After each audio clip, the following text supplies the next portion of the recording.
বিয়ে তোমার অর্ধেক ইমানকে পূর্ণ করবে, আর অর্ধেকের জন্য তুমি আল্লাহকে ভয় করো। গান বা অন্য কিছু, এটা তো ডিজে, এটা তো ইসলামের কালচার না। জি জি, এটা বিয়ের বরকতকে নষ্ট করে, বিয়ের পরিবেশকে নষ্ট করে। কোনো বাচ্চাকে বা একটা কন্যা শিশুকে যদি বালিকা হওয়ার আগে বাবা মা বিয়ে দেন, তিনি বালিকা হওয়ার পরে নিজে সিদ্ধান্ত নেবেন তিনি এই বিয়ে রাখবেন কি রাখবেন না। ইজাব, কবুল, আর হচ্ছে সাক্ষী, মানে এক পক্ষ থেকে প্রস্তাব দেয়া, আরেক পক্ষ সেটি গ্রহণ করা এবং সাক্ষীদের সামনে সেটিকে জানানো। তার সাথে এই তিনটি বলতে গেলে মূল রোকন। দেশের নাম্বার 1 ট্রেডিং অ্যাপ নিফটি ফার্স্টে পাচ্ছেন ট্রেডিং এর সব সুবিধা, dual exchange access, company analysis, portfolio তৈরি করা সহ আরো অনেক ইউনিক ফিচারের সাথে ট্রেড করতে ডাউনলোড করুন এক্ষুনি।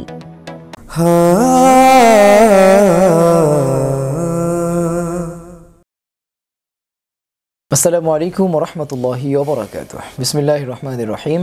সুপ্রিয় দর্শক শ্রোতা, বাণিজ্য প্রতিদিনের নিয়মিত আয়োজন শাশ্বত মুক্তির পথ অনুষ্ঠানে এই মুহূর্তে কিংবা পরবর্তীতে আপনারা যে যেখান থেকে দেখবেন আপনাদের সকলকে জানাচ্ছি আন্তরিক শুভেচ্ছা, প্রীতি ও অভিনন্দন। সুপ্রিয় দর্শক শ্রোতা, শুরু করছি মহান রব্বুল আলামিনের দরবারে শুকরিয়া আদায় করে, যিনি আমাদেরকে সৃষ্টি করেছেন এবং আমাদের দাম্পত্য জীবনের মাধ্যমে আমাদের বংশ বিস্তারের ব্যবস্থা করে দিয়েছেন। দরুদ এবং সালাম পেশ করছি রাসূলুল্লাহ সাল্লাল্লাহু আলাইহি ওয়াসাল্লামের প্রতি, যিনি নিজে বিবাহ বন্ধনে আবদ্ধ হয়েছেন এবং আমাদেরকে বিবাহ করবার প্রতি উৎসাহিত করেছেন। সুপ্রিয় দর্শক, আমাদের মানব জীবনের দৈনন্দিন জীবনকে সহজ করবার জন্যে, আমাদের জীবনের সকল কার্যক্রম অনেক সহজ থেকে সহজতর করবার জন্যে আল্লাহ রাব্বুল আলামিন আমাদেরকে বিয়ে নামক একটি পবিত্র বন্ধনের কথা বলেছেন এবং এই বন্ধনকে তিনি সহজ করেছেন এবং আমাদের জীবনকে সহজ করবার জন্যে, আমাদের জীবনকে সমৃদ্ধ করবার জন্যে, পুত পবিত্র রাখবার জন্যে তিনি এই বন্ধনের ব্যবস্থাপনা দিয়েছেন।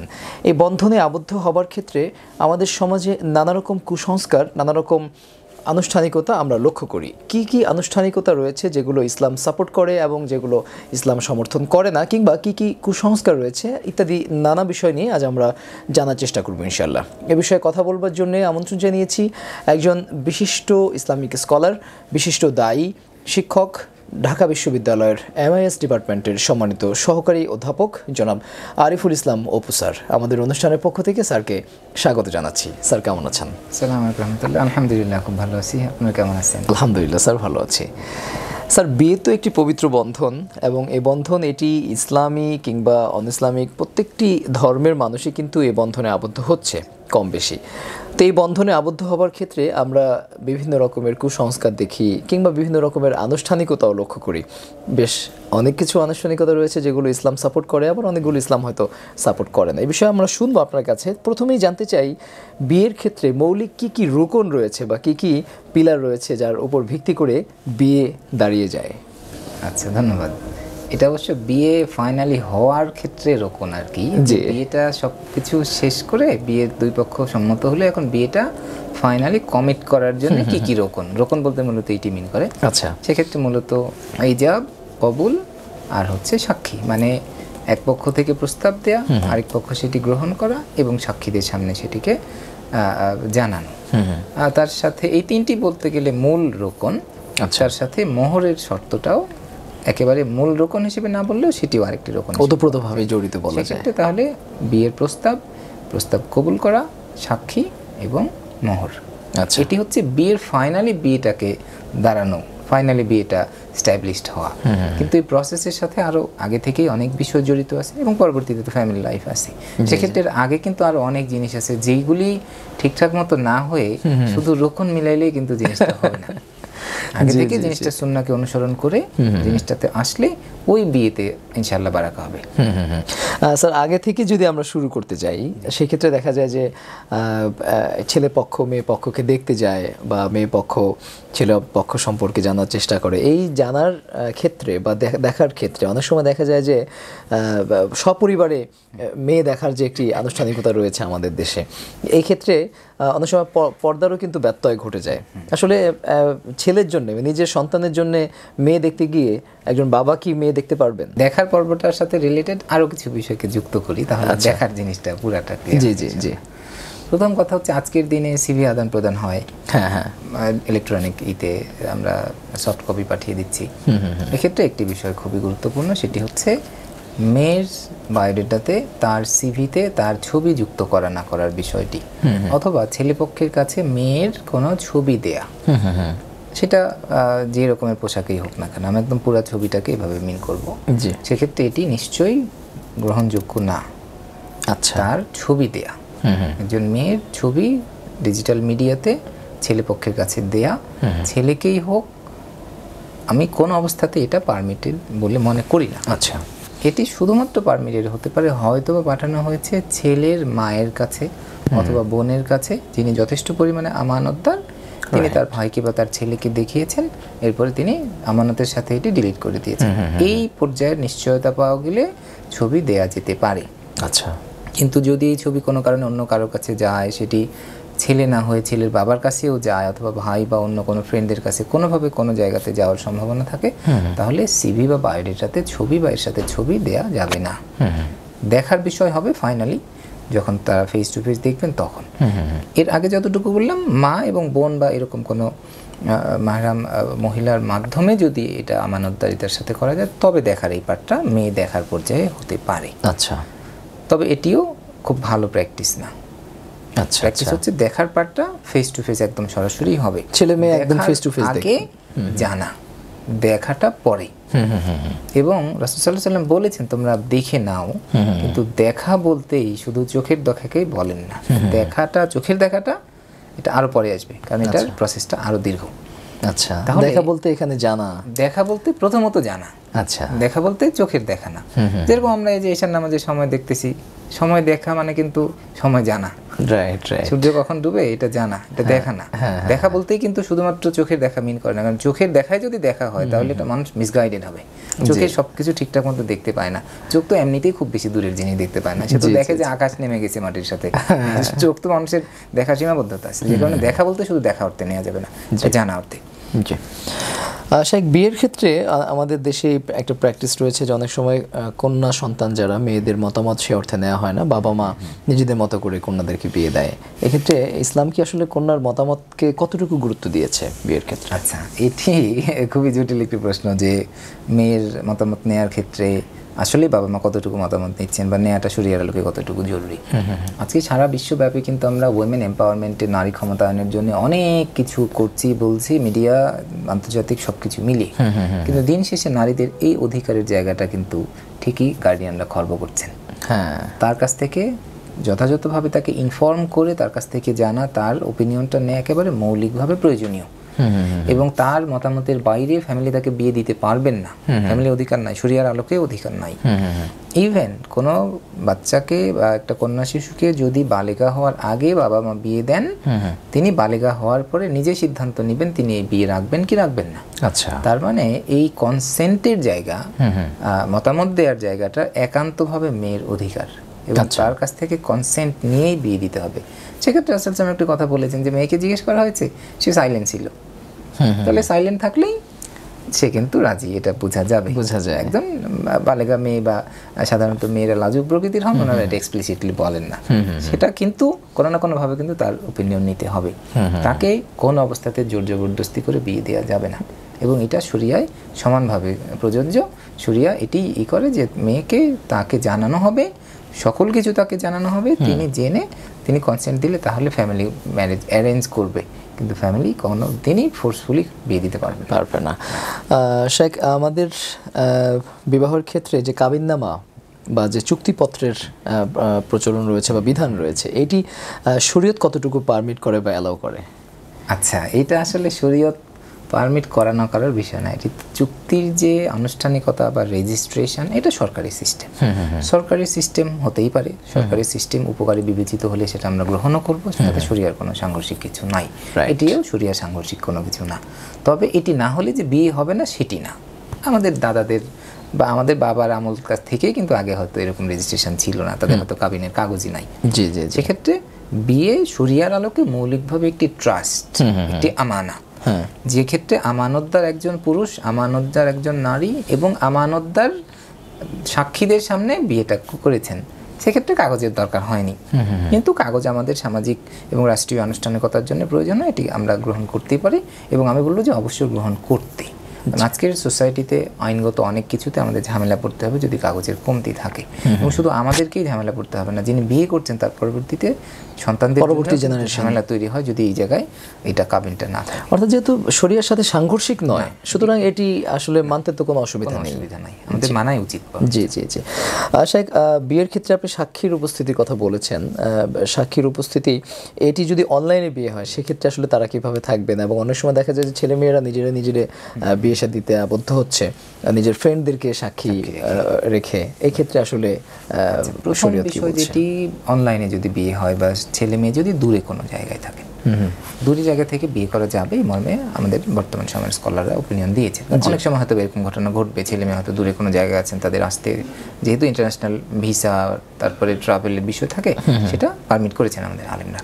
কিন্তু এটা নিশ্চিত হওয়া যে তিনি এই ছেলে, তিনি এই মেয়ে, এবং দুই এন্ডেই সাক্ষী থাকা, আচ্ছা, বা এখানে একটা ভিডিও কলের মাধ্যমে বা যে কোনোভাবে এটা পরিষ্কার করে স্পেসিফাই করা ছেলেকে মেয়েকে, এবং তাদের ওপিনিয়নটা যে ফ্রিলি দিচ্ছেন, তারা বিয়েতে যুক্ত হচ্ছেন, এটা সাক্ষীরা যেইভাবে দেখলে বুঝবেন সেইভাবে সাক্ষীদের উপস্থিতি নিশ্চিত করা। আচ্ছা, সাক্ষীরাও যদি ওরকমভাবে একই ক্যামেরার ফ্রেমের মধ্যে থাকতে পারেন, অথবা সাক্ষীরা দেখলেন যে হ্যাঁ ছেলে বলছে, এবং এটা ভিডিও রেকর্ডও করে রাখা হলো যাতে ওটা একটা উইটনেস হয়। মানে সাক্ষী তো একে হিউম্যান সাক্ষী থাকলোই, তার সাথে সাথে ওটা আবার ভিডিও রেকর্ড করেও আরেকটা সাক্ষী বানানো যেতে পারে, ওটাও একটা সাক্ষী হতে পারে।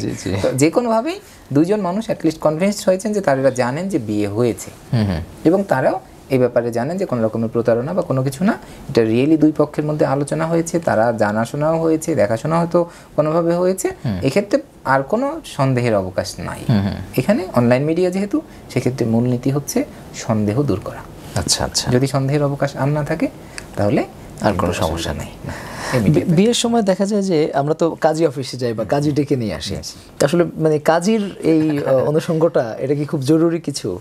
আচ্ছা, বা কাজী ছাড়া কি বিয়ে হবে কি? কাজী মূলত দুইটা কাজ করেন। কাজী একে হচ্ছেন বিয়ে পড়ানোর কাজ করেন, আরেকটা হচ্ছে রেজিস্ট্রেশনের কাজ করেন। আচ্ছা, এখন বিয়ে পড়ানো একজন যে কেউ বিয়ে পড়াইতেই পারেন। হ্যাঁ, আমরা পছন্দ করি একজন মানে আলেমকে দিয়ে বিয়েটা পড়ানো, কিন্তু বিয়ের জন্য আলেম কাউকে হতেই হবে, নট নেসেসারি। আর বিয়ে তো আসলে এই জায়গাটা কারো কোনো শর্তই নাই, গার্ডিয়ানের সামনে বা সাক্ষীদের সামনে দুই পক্ষ এগ্রি করলেই হয়।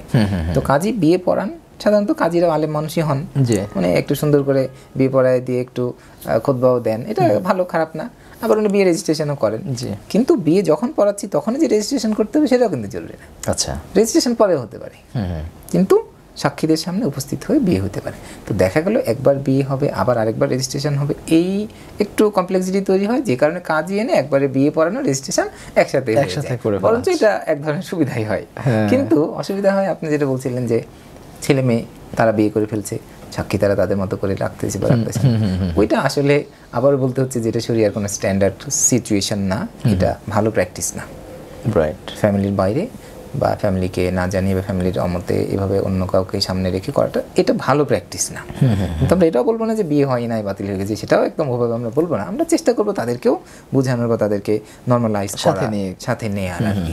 কাজী আবার হচ্ছে কাজী উপস্থিত থাকলে কাগজপত্র যদি কোনো ইস্যু থাকে, বয়সের কোনো বিষয় বা থাকে, তো একটু পরামর্শ দিতে পারেন। এই কারণে কাজী একজন অভিজ্ঞ কাজী উপস্থিত রাখলে ভালো, রাখাই বরং ভালো।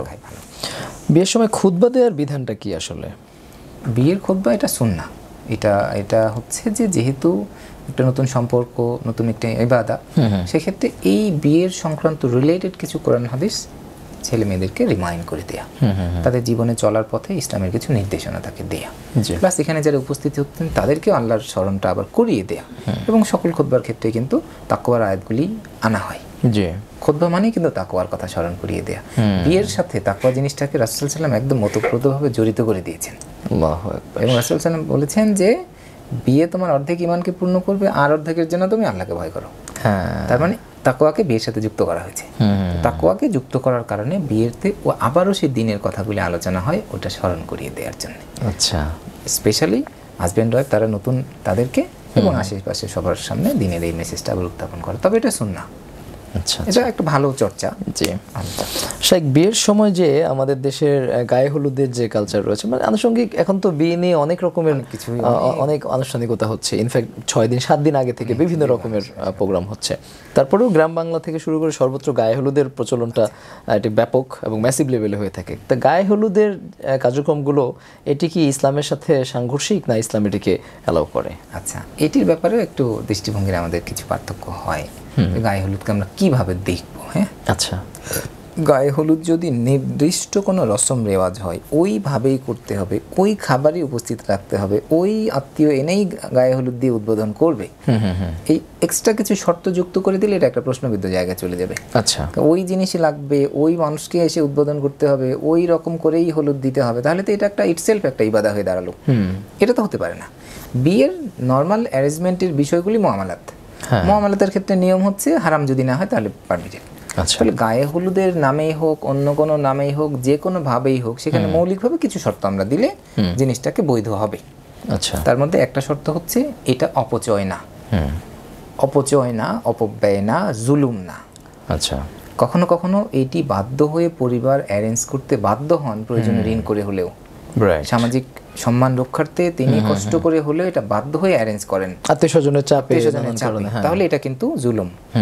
আবার যদি হয় এটা একেবারে অপ্রয়োজনীয়, এমন বড় পরিসরে করছেন, এমন স্পেস নিয়ে করছেন যেটার কোনো প্রয়োজন নাই, অপ্রয়োজনে আপনি এটা করছেন, তাহলে এটা অপচয়ের একটা খাতে পড়তেছে। আচ্ছা, আর কিছু শর্ত আছে, সেটা হচ্ছে এইটা করতে যে আপনি পর্দা মেনটেন করতে পারছেন কিনা, মেয়েদের স্পেসে পুরুষরা কেউ ঢুকে যাচ্ছে কিনা, নন মাহরাম কেউ ঢুকে যাচ্ছে কিনা, সেইখানে মেয়েদেরও তো পর্দা আছে, পর্দা তো শুধু ছেলেদের না, মেয়েদেরও পর্দা আছে, মেয়েদের সাথেও মেয়েদের পর্দা আছে, রাইট। তাহলে এই আনুষ্ঠানিকতা কেন্দ্রিক যদি একরকমের বেপর্দার চর্চা শুরু হয়, সেটা মেয়েদের মধ্যেই মেয়েদের হোক আর ছেলে মেয়ের মিক্সের কারণেই হোক, সেটা আরো ভয়ঙ্কর হয়ে গেল।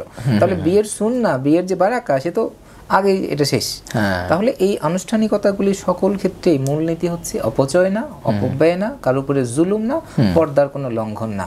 এর মধ্য দিয়ে আপনার সামর্থ্য আছে, আপনি করেন, আপনার সেরকম পর্দার মধ্যে থেকে যদি করতে পারেন করেন, কিন্তু আপনি এটা করতেই হবে সেটাও মনে করার কারণ নাই, আবার না করলে যে কোনো অসুবিধা হবে সেটাও মনে করার কারণ নাই। পারলে শরিয়ার মধ্যে থেকে পারলে করেন, আপত্তি নাই, তবে অপচয় করেন না, কারোর উপরে জুলুম করেন না, নিজের উপরে জুলুম করেন না, পর্দা লঙ্ঘন করেন না, তাহলে এর মধ্যে থেকে যদি পারেন আপনি। এবং এখানে কিন্তু শুধু গায়ে হলুদ না, অন্যান্য সকল কার্যক্রমে দেখা যায় যে এখানে প্রচুর মিউজিক বা গান বাজনা যেটি করা হয়, এটা আরেকটা হারামের আরেকটা রাস্তা, জি, আরেকটা শরিয়ার লঙ্ঘন। তো সেই ক্ষেত্রে তো এটা আরো বেশি নিষিদ্ধ একটি কাজ হয়ে যাচ্ছে। আসলে গান বাজনা যদি থাকে তাহলে সেটা আসলে বিয়ের ওইটা মানে ওটা ইটসেলফ একটা হারাম, মানে এটা সুন্নাহর আর কোনো কিছু থাকে না। একটা সুন্নাহ, বিয়ে একটা ইবাদা, সেইখানে আপনি গান বাজাচ্ছেন, তার মানে আপনি এটাকে ইবাদা হিসেবে দেখেন না, তাহলে আপনার আর অন্য কথা বলেই কি। তবে এখানে চাইলে যদি ইসলামী সঙ্গীত সুন্দর আবহাওয়া তৈরি করে, ইসলামিক সঙ্গীত, একটু তেলাওয়াত, একটু হামদ নাচ, সেটি তো একটা ইসলামেরই কালচারের অংশ, কিন্তু গান তো আর ইসলামের কালচার না। মিউজিক, গান বা অন্য কিছু, এটা তো ডিজে, এটা তো ইসলামের কালচার না। এটা বিয়ের বরকতকে নষ্ট করে, বিয়ের পরিবেশকে নষ্ট করে। জি, আশা করি আপনি কথার মধ্যে বলছিলেন যে অপচয় করা বা অপব্যয় করা, তো এটি কিন্তু আমাদের সোসাইটিতে বিশেষ করে খাবারের যে অপচয় অপব্যয়টা, এটি একদম ম্যাসিভ লেভেলে কিন্তু হয়। এটা আসলে কিভাবে এক রকমের সাইকোলজিক্যাল একটা বিষয় আছে যে ওনার সামনে এতগুলি আইটেম না দিলে উনি নিজেকে ডিসঅনার্ড ফিল করেন, উনি খাইতেও পারবেন না, জি, সম্ভব না, মানুষ কতটুকু খেতে পারে। কিন্তু ওই যে কালচারাল একটা তার একটা পজিশন, এটা বাংলাদেশের বিভিন্ন এলাকায় বিভিন্ন রকমের আছে যে ওই জিনিস, ওই আইটেম, এত আইটেম না দিলে তো দিতে হবে। এটা আসলে আমাদের ভালো চর্চা না, ভালো চর্চা না। খাবার আপনি যতটুকু খেতে পারেন খান, জি, খান, সমস্যা নাই। আপ্যায়ন করার ক্ষেত্রে রাসূল সাল্লাল্লাহু আলাইহি ওয়াসাল্লাম বলছেন উত্তমটাই দিতে, তো আপনি আপ্যায়ন করবেন, উত্তমটা দিয়ে তো আপ্যায়ন করবেন, সেটাই তো স্বাভাবিক। কিন্তু আসলে কি মানুষ এত খাবার খায়? এত খাবারগুলিকে আসলে মানুষ খায়, এবং বিয়ে বাড়িতে এই যে পরিমাণ খাবার অপচয় হয়, আরেকটা হচ্ছে আপনি কিন্তু অনেক বেশি খাবার আসলে খেয়ে তৃপ্তিও পাবেন না, বা এটা স্বাস্থ্যের জন্য তো আসলে ভালো না। এটা একেবারে একটা অপচয়, এবং বলতে গেলে কিছু কিছু ক্ষেত্রে লৌকিকতাও বটে। আমরা দেখাইতে চাই যে আমি কিন্তু অনেক বেশি সামর্থ্যবান, এবং আমি এই যে এই পরিমাণ অ্যারেঞ্জ করে দেখালাম, আমার কিন্তু সেই রকমের সামর্থ্য আছে। বিপরীত দিকে এটা আবার বিপরীত পক্ষের উপরে চাপ তৈরি করে, তার এখন সামর্থ্য থাকার না থাক, তার আবার এই পরিমাণ করতে হয়। এটা আলটিমেটলি এক রকমের অপ্রয়োজনীয় চর্চার দিকে, এক রকমের প্রতিযোগিতার দিকে নিয়ে যায়, যেটা ভালো না, যেটা ভালো নয়। এটা তার সামর্থ্য অনুযায়ী, তার পারিপার্শ্বিক অবস্থার ভিত্তিতে একটি সুন্নার মধ্যে থাকাই ভালো। এত বেশি আয়োজন করাটা আসলে না মানুষ খায় না এটার কোনো সুন্নার কোনো ভ্যালু আছে, এটা অপ্রয়োজনীয়। একটা মানুষকে কি শুধুমাত্র অনেক বেশি খাবার দিলে রেসপেক্ট করা হয়? এটা কোনো ধারণা হতে পারে? এই ধারণা কি সারা পৃথিবীতে এভাবেই কাজ করে যে অনেক বেশি খাবার দিলে তাকে আমি রেসপেক্ট করলাম, খাবার যদি অনেক বেশি না দিই তাহলে তাকে আমি ডিসরেসপেক্ট করলাম? এটা কিন্তু ভালো ধারণা না, এটা ভালো ধারণা না। এটা এক রকমের বুর্জুয়া শ্রেণীর ধারণা যে আমার সামনে এতগুলি খাবার দিতে হবে। এটা ভালো চর্চা না। জি শেখ, এই যে বিয়ের যে প্রসেস, এখানে তো আসলে অনেকগুলো আনুষ্ঠানিকতা আছে। এই আনুষ্ঠানিকতাগুলোর সাথে একজন ছেলে অথবা একজন মেয়ের কোন কোন আত্মীয় আসলে এটার সাথে সম্পৃক্ত হবেন? আচ্ছা, খুবই সুন্দর একটা বিষয় অবতারণা করেছেন। সেটা হচ্ছে কারা কারা এর মধ্যে যুক্ত হবেন। আরেকটি ভাইটাল ফিগার এর মধ্যে আছেন, সেটা হচ্ছে এটার ওয়ালি। ওয়ালি মানে যিনি গার্ডিয়ান বা যিনি এখানে গাইড বলা যায়। জি জি, একজন গাইড লাগে, দুই পক্ষকেই গাইড করতে পারবেন সঠিকভাবে সুন্নাহর আলোকে। এরকম একটা গাইডও দরকার হয় সুন্নাহয়, এই কথাটাও আছে যে একজন ওয়ালি লাগবে। গার্ডিয়ানদের মধ্যে সেই ব্যক্তিরাই যুক্ত হবেন যারা দ্বীনের আলোকে বিয়ে ম্যাটার জানেন। আচ্ছা, আদারওয়াইজ অন্যরা সাথে থাকবেন, দায়িত্ব পেলে দায়িত্ব পালন করবেন, কিন্তু ওনারা কোনো অপিনিয়ন দিবেন না, উনি আলোচনার মধ্যে অংশগ্রহণ করবেন না। গার্ডিয়ানরা উপস্থিত থাকবেন কিন্তু আলোচনায় অংশগ্রহণ করবেন শুধু তারা যারা বুঝেন, যারা দ্বীনের আলোকে শরিয়ার মাসাইলটা জানেন। এই বিয়ে প্রক্রিয়ার মধ্যে যে দ্বীনের বিষয়গুলি আছে কোরআন সুন্নাহর আলোকে যিনি বুঝেন, ওনারা শুধুমাত্র গাইড করবেন, আর ওনারা যুক্ত থাকবেন। যেহেতু ফ্যামিলি যুক্ত থাকবে, তাহলে এখানে কিন্তু আপনার ক্লোজ আত্মীয় বা আপনার গার্ডিয়ান, আপনার বাবা, তিনি কিন্তু আসলে এটা ডিল করার জন্য কম্পিটেন্ট নাও হতে পারেন। আচ্ছা, আমি একটা ফ্রেমওয়ার্ক তৈরি করার চেষ্টা করেছি, সেটা হচ্ছে গার্ডিয়ানের কম্পিটেন্সি টেস্ট করতে হবে যে কোন গার্ডিয়ান বিয়ের ক্ষেত্রে গার্ডিয়ানশিপ এক্সারসাইজ করতে পারবেন। কারণ গার্ডিয়ান মানে তিনি ন্যাচারাল গার্ডিয়ান, কিন্তু এটা একটা শরিয়ার বিষয়। শরিয়ার গার্ডিয়ানশিপ তো একজন যে কোনো লেম্যানকে দেয়া শরিয়া কখনো দিবেন না, কারণ গার্ডিয়ানশিপ না, সকল অথরিটির একটা পূর্বশর্ত হচ্ছে competency. No authority without competency. তো আপনি বিয়ের ম্যাটারটা কোরআন সুন্নাহর আলোকে জানেন না। আপনি মনে করেন মোহরের জন্য আলোচনা করছেন, আপনি মোহরের ব্যাপারে শরিয়ার দৃষ্টিভঙ্গি জানেন না। আপনি খাবার দাবার অ্যারেঞ্জমেন্ট কি হবে এই ব্যাপারে শরিয়ার দৃষ্টিভঙ্গি জানেন না, তাহলে আপনি তো মেসাকার করে ফেলবেন। বা প্রোগ্রামের অ্যারেঞ্জমেন্ট কি হবে আপনি শরিয়ার আলোকে জানেন না। যে কারণে গার্ডিয়ানরা যুক্ত থাকবেন সাথে, কিন্তু গার্ডিয়ানদের মধ্যে আত্মীয় স্বজনদের মধ্যে ওই ব্যক্তিরা এখানে মানে ওপিনিয়ন দিবেন বা কোনো বিষয় ডিল করবেন যারা দ্বীনের আলোকে এটা বুঝেন। আর যদি আপনার কাছের কোনো মানুষ বা বাবা মার মধ্যে ক্লোজ আত্মীয়র মধ্যে ওই রকমের বুঝদার কেউ না থাকে, তাহলে বুঝদার একজন আলেম বা একজন যিনি বুঝেন ওরকম কাউকে ইনভলভ করাবেন, যিনি দুই পক্ষকে সঠিকভাবে গাইড করবেন। কারণ দ্বীনের কোনো বিষয় নলেজ ছাড়া নাই, দ্বীনের ইলম ছাড়া দ্বীনের আমল সিদ্ধ নয়। তাহলে আপনি জানেন না, আপনি বিয়ের মতো একটা পবিত্র এবং সুন্নাহ আপনার দিনকে পূর্ণ করা পরবর্তী প্রজন্ম আপনার জীবনের সবচেয়ে গুরুত্বপূর্ণ সিদ্ধান্ত নিচ্ছেন, তো গাইডেন্স লাগবে না এটার জন্য? আপনার ফ্যামিলি যদি ওরকম বুঝদার হন তাহলে তিনি আপনাকে গাইড করবেন, আর যদি আপনিও বুঝেন না, ফ্যামিলিতে ওরকম নাই, তাহলে বুঝদার একজন কাউকে ইনভলভ করান, যাতে আপনার এই প্রক্রিয়াটাতে সুন্নাহ লঙ্ঘন না হয়। সঠিক। যে কারণে আত্মীয় মানে যুক্ত করা জরুরি তা না, আর যুক্ত করা মানে তার ওপিনিয়ন নিতে হবে সেটাও না। যার এই ব্যাপারে ওপিনিয়ন দেওয়ার জন্য এক্সপার্টিজ আছে, কম্পিটেন্সি আছে, তিনিই বলবেন। জি স্যার, আন্তঃধর্মীয় বিয়ে তো আমরা আসলে অনেক দেখি, বিশেষ করে যে আহলে কিতাব বলা হয়, এটা নিয়ে আসলে এটা যদিও কোরআনে তো এক্সপ্লিসিটলি আল্লাহ সুবহানাহু ওয়া তাআলা বলেছেন যে কিতাব মানে আহলে কিতাবদের বিয়ে করা যাবে, কিন্তু এই ব্যাপারে হযরত ওমর রাদিয়াল্লাহু তাআলা আনহুর সময় কিন্তু তিনি একটি ডিক্রি জারি করেছেন, আমরা এখন আর আহলে কিতাবদের বিয়ে করব না। আচ্ছা, ওইটার একটা গ্রাউন্ড ছিল ওমর রাদিয়াল্লাহু তাআলা অনেকগুলি বিষয়ে, কিছু বিষয় শরিয়ার কিছু আহকাম তিনি তখন কিছু সময়ের জন্য স্থগিত করেছেন, কিছু বিষয় আবার নতুন কিছু রুলিং দিয়েছেন।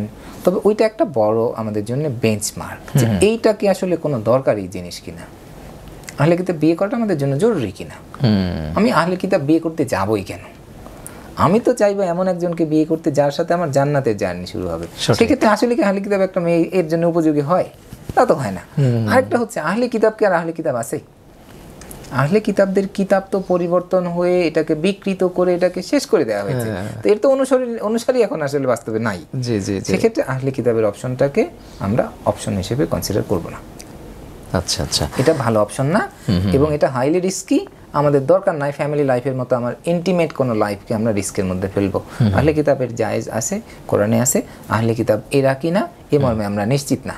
হ্যাঁ, আর আমিও কোন মানের ব্যক্তি, একটা আহলি কিতাব বিয়ে করে আমি আবার ঠিকঠাক মতো জ্বালাতে পারবো কিনা, দরকারই নাই আমার রিস্কের মধ্যে যাওয়া, আমি সেফ থাকি, আমি একটা দিনদার বিয়ে করব, এটা আমাদের জন্য নিরাপদ। জি।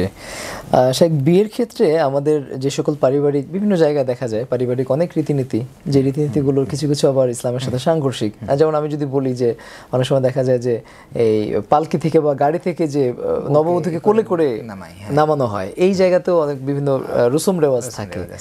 এই ক্ষেত্রে রসুম রেওয়াজের সাথে ইসলামের সাথে সাংঘর্ষিক হলে তখন আসলে কি করবেন একজন আমরা কিন্তু বিয়ের পুরা প্রক্রিয়াকেই সুন্নাহ মেনে করব, এরকমের একটা স্পিরিটকেই আমরা প্রমোট করার চেষ্টা করছি। যে বিয়ের আমি চাই যে আমার একটা সুন্নাহ মাধ্যমে সুন্নাহ মানে অনুসরণ করে বিয়ে পরিবারটা গড়ে উঠুক, এবং প্রত্যেকটা ধাপে কোথাও যেন কোথাও ব্যত্যয় না ঘটে, সেই রকমের ব্যক্তিদের উপস্থিতি থাকুক।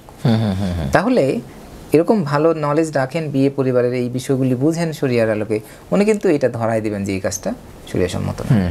একটা ওয়াইফকে, একটা মেয়েকে নন মাহরাম কারো তো মানে তার সামনে যাওয়া বা তার সাথে ইন্টারঅ্যাক্ট করারই সুযোগ নাই, সেক্ষেত্রে এটা তো খুবই বিশ্রী একটা বিষয়। এটা আমি বলবো একদম বিশ্রী একটা বিষয়। এই জিনিসগুলি সামহাও অন্যান্য ধর্মাবলম্বীর কাছ থেকে অথবা এই ল্যান্ডে হয়তো চর্চা আগে ছিল, আমরা হয়তো এটা ফিল্টার করে আউট করতে পারি নাই, থেকে গেছে। এরকম কিছু জিনিস আমাদের আরো থেকে গেছে, এক এক জায়গায় বাংলাদেশের এক এক জায়গায় এক এক রকমের চর্চা আছে, এটি খুবই বাজে একটি চর্চা। আচ্ছা, এটি উচিত না। ওয়ালিমার যে বিষয়টা, হাদিসে তো ওলিমার করতে বলা হয়েছে, ওলিমা আসলে কোন পক্ষ করবে? এটা কি কনে পক্ষে করবে না বর পক্ষ করবে? এবং এই ক্ষেত্রে আসলে কোনো বাড়াবাড়ি আছে কিনা বা কোনো নির্দিষ্ট নিয়ম আছে কিনা যে এইভাবে এত পরিমাণ খরচ করে বা এইভাবে আরেকটি আমাদের সমাজের মানে রসমের মধ্যে অনেক ক্ষেত্রে খারাপ একটি রসম, সেটা হচ্ছে ওয়ালিমাটা কে করবে সেটার। একে হচ্ছে দেখা গেল বিয়ের দিনে বরযাত্রী অনেক বেশি নিয়ে যাওয়া হবে, এই দায়িত্ব পড়বে হচ্ছে কনে পক্ষের। তো কনে পক্ষকে অনেক ক্ষেত্রে বাধ্য করা হয়, অনেক ক্ষেত্রে বার্গেইন করা হয় যে আমার এত লোক যাবে বা এত লোক খাওয়াইতেই হবে। এটা খুবই জুলুম, একদম জুলুম এটা, যে আমি কনে পক্ষের উপরে জুলুম করছি।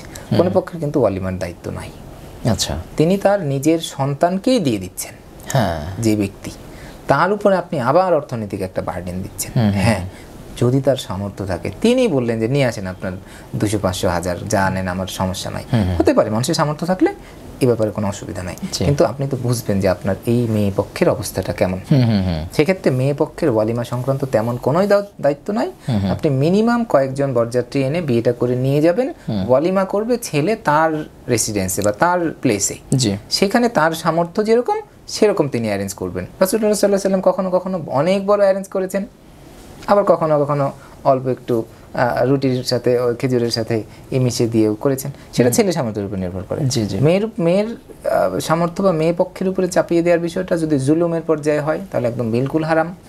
কখনো কখনো আবার এরকমও আছে, মনে করেন যে কোনোভাবে আপনার আত্মীয় স্বজনকে আপনার নিতেই হবে বিয়েতে, যদি এরকম হয় এবং মেয়ে পক্ষের সামর্থ্য না থাকে, তাদের উপর জুলুম হয়, তাহলে আপনার লোকদেরকে খাওয়ানোর জন্য টাকা বরঞ্চ আপনি আপনার শ্বশুরকে দিয়ে দিবেন।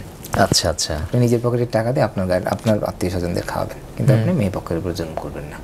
আচ্ছা, এটাও কিন্তু করা যায়। আপনি আন্ডারস্ট্যান্ডিং করে নিলেই হয় যে ঠিক আছে, আমার আত্মীয় স্বজন যেহেতু যাইতেই চাচ্ছি, আমি না নিয়ে যেতে পারতেছি না, ভাই আমি দায়িত্ব নিলাম, আমি টাকা দিলাম, আপনি অ্যারেঞ্জ করেন, সেটা কিন্তু হতে পারে। এটা হতে পারে। তাহলে ওয়ালিমার জিনিসটা কিন্তু ছেলের এবং তার সামর্থ্যের উপর নির্ভর করে, তার সামর্থ্য এবং তার সামাজিক মর্যাদার উপরে নির্ভর করে। একটা মানুষের পোশাক থেকে শুরু করে তার খাবার দাবার তো তার মর্যাদার সাথে জড়িত, সেক্ষেত্রে ছেলে তার সামর্থ্য অনুযায়ী এটা অ্যারেঞ্জ করবে। স্যার, আমরা অনেক সময় দেখি যে আমাদের এই বিয়ের অনুষ্ঠানকে কেন্দ্র করে আত্মীয় স্বজনের মধ্যে একটা অনেক সময় মানে ঝগড়া বিবাদ বলি, অথবা নিজের অবস্থানটা আসলে কেমন এগুলো তারা যাচাই বাছাই করেন, মানে এটা নিয়ে কিন্তু পরবর্তীতে একটা বাদানুবাদ তৈরি হয় এবং ছোট ছোট বিষয়কে নিয়ে সারা জীবন একটা সম্পর্কের ইয়া থাকে। খুবই বাজে একটা চর্চা আমাদের, যে আমাদের আত্মীয় স্বজনের আর কোথাও কোনো বাগড়া দেওয়ার জায়গা না থাকলে এখানে এসে ওনারা মোটামুটি একটা বাগড়া দেওয়ার চেষ্টা করেন। এক্ষেত্রে আমরা কিন্তু আগে যেই ব্যাকগ্রাউন্ড থেকে আসছিলাম, যে এই ছেলে মেয়ে কিন্তু প্রস্তুতি নিয়ে তাকে তৈরি করে সে কিন্তু বিয়ের দিকে আগাচ্ছে। জি জি। তাহলে যখন এই ছেলে মেয়ে সেভাবে প্রস্তুত হচ্ছে, নিশ্চয়ই ফ্যামিলিও তার ব্যাপারে জানছে, ফ্যামিলিকেও তিনি তৈরি করার চেষ্টা করছেন, তখন এই ছেলে বা মেয়েদের কিন্তু একরকমের ব্যক্তিত্ব তৈরি হলো, ফ্যামিলিতে তার একটা পজিশন তৈরি হলো, যেটা দিনই পজিশন তার। যখন এই ছেলে মেয়েরা প্রকৃতপক্ষে দিনের এই পজিশন নিয়ে ফ্যামিলিতে বেড়ে উঠছেন, তখন আসলে আত্মীয় স্বজন আর বাগড়া দিবেন না। আত্মীয় স্বজন অলরেডি জেনে যাবেন যে তাদের আসলে এই আন্ডারস্ট্যান্ডিং এরকমই, তাহলে আমরা আর অতিরিক্ত অপ্রয়োজনীয় জিনিস এনে এখানে না ঢুকাই, ওরা যেরকম করে চায় সেরকমই চলে যায়। এটা কিন্তু ছেলেমেয়ের একটা দায়িত্ব বটে। তিনি তার ফ্যামিলির কাছে তার দিনই আইডেন্টিটি পরিষ্কার করে স্ট্যাবলিশ করবেন। এবং এটি খুবই দুঃখজনক যে অনেক ছেলে মেয়ে মাদ্রাসায় পড়েছে, ইসলামিক লাইনে পড়াশোনা করেছে, কিন্তু তার পার্সোনালিটি ফ্যামিলিতে ইসলামিক ব্যক্তি হিসেবে প্রতিষ্ঠিত না। এটা তার একটা ব্যর্থতা। তিনি পড়াশোনা করে ওই ক্লাসে রেখে চলে আসছেন। জি জি, তার নলেজ নিয়ে এসে পরিবারে দিবেন না, আত্মীয় স্বজনকে দিবেন না, অবশ্যই তার আত্মীয় স্বজনকে পরিবারকে তিনি এনলাইটেন করবেন না, ফ্যামিলির মধ্যেও দিনের চর্চা উনি ইন্ট্রোডিউস করার চেষ্টা করবেন। তখন কিন্তু আত্মীয় স্বজন এসে ডিস্টার্বটা করবেন না। এখানে আত্মীয় স্বজনের ডিস্টার্বের একটা কারণ কিন্তু ছেলে মেয়ে নিজেই, তার দুর্বলতার কারণে এই জিনিসটি হচ্ছে।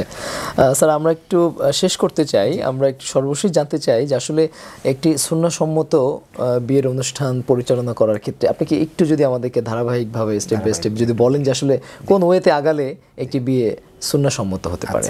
এখানে মূলত ক্রিটিক্যাল জায়গাটা হচ্ছে মেয়ে দেখবে কখন সেটা। আচ্ছা, আমি পুরোটা একটু ক্লিয়ার করে বলি। হ্যাঁ, আচ্ছা।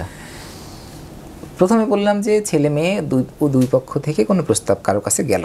হ্যাঁ হ্যাঁ, ছেলের পক্ষে কোনো একটা প্রস্তাব আসছে কোনো একটা মেয়ের, বা মেয়ে পক্ষের কাছে কোনো একটা প্রস্তাব গেছে কোনো একটা ছেলের। এই ইনিশিয়াল প্রস্তাবের কিন্তু ফিল্টার থাকবে। আমার কাছে কোন কোন প্রস্তাব আসবে, আমার কাছে যদি সব প্রস্তাবই আসে তাহলে আমার কোনো ফিল্টার নাই, আমার রিস্ক আছে বেশি, ভুল হওয়ার চান্স হাই। মেয়ে পক্ষের একই, মেয়ে পক্ষের কাছে যে কোনো প্রস্তাব যদি যায়, তার ফিল্টারে যদি এটা না আটকায় তাহলে তার জন্য এটা রিস্কি, কারণ তার ভুল হওয়ার চান্সটা বেড়ে গেল। তাহলে ইনিশিয়াল একটা ফিল্টার থাকবে যে এই কোয়ালিফিকেশন বা এই বৈশিষ্ট্যের নিচে কোনো প্রস্তাব আমার কাছে আসবে না। হ্যাঁ, দুই পক্ষ ফিল্টার সেট করে ফেলবে। ছেলে আর মেয়ে তারা যদি প্রকৃতপক্ষে ইসলামের আখলাক নিয়ে সেই ব্যক্তিত্ব নিয়ে বেড়ে ওঠে, তার তো ফিল্টার তৈরি হয়ে যাওয়ার কথা। তার প্রথম কথা হচ্ছে ফিল্টার। ফিল্টারে আটকে যাবে, কোনো যদি মিসম্যাচ করে ওই প্রস্তাব তিনি অ্যাকসেপ্ট করবেনই না। এখানে আরেকটা মজার একটা থিওরি বলি, এটা আমি পার্সোনালি এইভাবে বলি। আচ্ছা, যে বি নেগেটিভ যে কোনো প্রস্তাব আসলেই আপনি ধরে নেবেন এটা বাদ। আচ্ছা, আপনি অতি উৎসাহী হবেন না। বাদ দেওয়ার ক্ষেত্রে আপনি নিশ্চিত থাকেন যে এটা বাদ। আচ্ছা, ছেলে মেয়ে দুই পক্ষ থেকেই। কারণ ভালো মানুষ এতই বেশি হয়ে যায়নি যে আমি একটা প্রস্তাব আসছে আর আমার খুব খুশি হওয়ার কারণ আছে। আচ্ছা, বরঞ্চ এটাই ধরে নেওয়া উচিত যে আমরা অধিকাংশই হচ্ছি বাতিল। আচ্ছা, অধিকাংশই মুনাফিক। ইমানদার খুঁজে বের করতে হবে। এবার যাচাই বাছাই করার পরে দেখা যাবে এটা টিকে কিনা। বাদ দেওয়ার কোনো কারণ থাকার দরকার নাই, বাদ এমনি বাদ। এটা নিয়ে আপনি অতি উৎসাহী হবেন না। অতি উৎসাহী হলে আপনি খুব আশাহত হবেন, কারণ আপনি অনেক বেশি প্রস্তাব আগাবে না, কিছুদিন পরে আগানোর পরে দেখতেন যে আসলে এখানে ত্রুটিপূর্ণ, আপনি আশাহত হবেন। প্রথমে ধরে নেবেন যে এটা আসলেই বাদ, দেখি টিকে কিনা। আচ্ছা, প্রথম ফিল্টারে যদি পাস করে ছেলে মেয়ে উভয়ের জন্যই, তাহলে তিনি পরের ধাপে যাবেন। এবার যাবেন কি, এবার তার ব্যাপারে আপনি জানবেন। এবং মাঝখানে কিন্তু একজন ওয়ালি অলরেডি যুক্ত হয়ে যাবেন। এই স্টেপে ওই যে যখন দুই পক্ষের ফিল্টার যদি ইয়েস করে, তাহলে একজন ওয়ালি এখন এরপরে চলে আসবে। হয়তোবা এ পর্যন্ত ওয়ালি নাই, কোনোভাবে আসছে র্যান্ডমলি, কিন্তু এখন একজন ওয়ালি লাগবে যিনি দুই পক্ষের মধ্যে এখন কমিউনিকেট করবেন। মানে যখন এগ্রি হয়ে গেল দুই পক্ষ, মানে প্রথম ফিল্টার পার হয়েছে, এবার দুই পক্ষের আরো কিছু জিনিস জানা দরকার হবে। আচ্ছা, এই মাঝখান থেকে কিভাবে জানবেন, কোন বিষয় জানবেন, তার মাধ্যমে জানবেন। ওই ব্যক্তি দুই পক্ষের ইনফরমেশন এক্সচেঞ্জ করে দিবেন, একজন আমানতদার ব্যক্তি হবেন। আচ্ছা, তিনি আবার ছেলের পক্ষ থেকে বলবেন না যে আপনার ছবিটা দেন। ছবি বলে যদি ওয়ালি যদি ছবি চান তাহলে তারও উনিও বাতিল, উনিও বাতিল। আর যেই ছেলে কোনো মেয়ের কাছ থেকে ছবি চাইছে ওর ছেলের পাত্রত্ব বাতিল। আচ্ছা আচ্ছা, কারণ উনি আসলে দিনের এটা বুঝেন না, তাহলে ছবি চাইতেন না। ছবি যদি কোনো পাত্র চান তাহলে পাত্র সিট বাতিল। আচ্ছা, পাত্র আর তার এটা এই প্রস্তাব থাকবে না, তার প্রস্তাব বাতিল হয়ে যাবে। ফিল্টার বলতেছি আমি, আরো ফিল্টার বসাই দিতে হবে, কারণ আপনি তো খুঁজে বের করবেন ওই মানুষ। আপনি ফিল্টার যে ফাঁক রাখবেন এবং মনে করবেন যে আমার একটা মিললেই হয়, তো মিলবে, কিন্তু আপনার আসলে যথাযথ রেজাল্ট আসবে না। তাহলে এই ফিল্টার একটা বিষয়।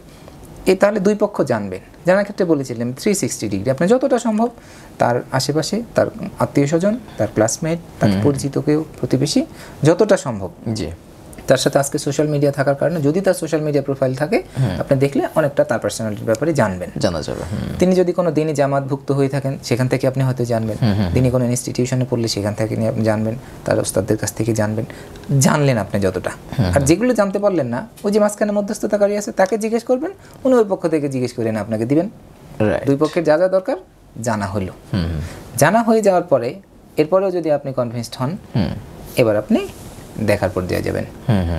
দেখার পর্যায়ে গেলে বললাম যথেষ্ট পরিমাণে সময় নিয়ে আরো ফার্দার যে বিষয় জানা প্রয়োজন, অলরেডি কিন্তু অনেক বিষয় জানা হয়ে গেছে, জানা হয়ে যাওয়ার কারণে কিন্তু পারসেপশন দুজনের ব্যাপারে দুজনে অনেকটা প্রস্তুত হয়ে গেছে। এরপরে আসলে খুব বেশি আর তখন জানার থাকে না।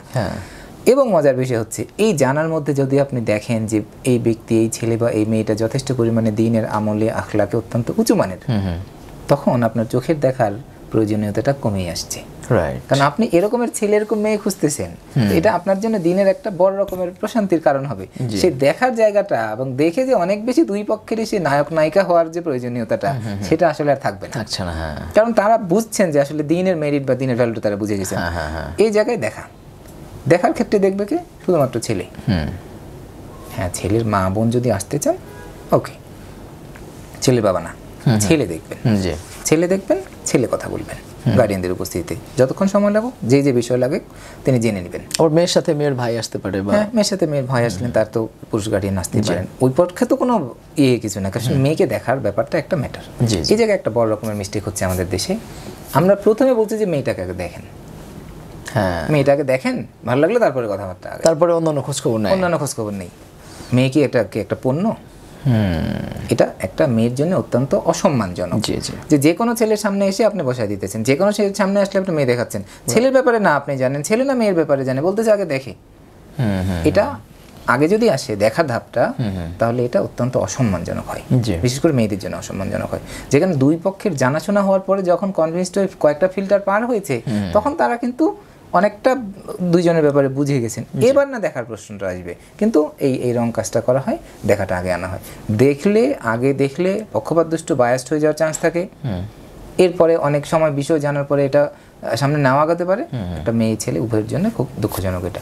তাহলে দুই পক্ষ, দুই ছেলে মেয়ে একসাথে বসে যখন আলোচনা করে তাদের বিষয় আশয়গুলি জেনে নিলেন, এরপরে আমরা পরের বিয়ের দিকে সুন্নাহ পদ্ধতি মেনে সম্পূর্ণ সুন্দর পর্দার পরিবেশে, জোরাজোরি বাড়াবাড়ি বাদ দিয়ে, জুলুম না করে সুন্দর পরিবেশে আমরা বিয়ে সম্পন্ন করব। জি শেখ, আপনি খুব চমৎকার করে একদম বাস্তব ভিত্তিক অভিজ্ঞতার আলোকে চমৎকার করে আলোচনা করছিলেন, এবং একটি বিয়েকে কীভাবে সুন্নাহসম্মতভাবে এই অনুষ্ঠানগুলো সম্পূর্ণ করা যায়, সম্পাদন করা যায়, এই বিষয়ে আলোচনা করছেন। নিশ্চয়ই আমাদের দর্শক মণ্ডলীতে উপকৃত হবেন। আপনাকে অনেক অনেক শুভেচ্ছা এবং মোবারকবাদ জানাচ্ছি। ধন্যবাদ। সুপ্রিয় দর্শক, আপনারা এতক্ষণ শুনছিলেন আমাদের শ্রদ্ধেয় অতিথির কাছ থেকে বাস্তব ভিত্তিক বিবাহ যে অনুষ্ঠান, সেই অনুষ্ঠান এবং আনুষ্ঠানিকতা এবং একই সাথে বিয়ের অন্যান্য কার্যক্রম, সেটি কিভাবে সুন্নাহসম্মতভাবে করা যায়। বাণিজ্য প্রতিদিনের চমৎকার জীবন ঘনিষ্ঠ এই আয়োজনগুলো আপনাদের দেখবার আমন্ত্রণ জানিয়ে আমরা আমাদের আজকের এপিসোড এখানেই শেষ করছি। আল্লাহ হাফেজ। আসসালামু আলাইকুম ওয়া রাহমাতুল্লাহি ওয়া বারাকাতুহু।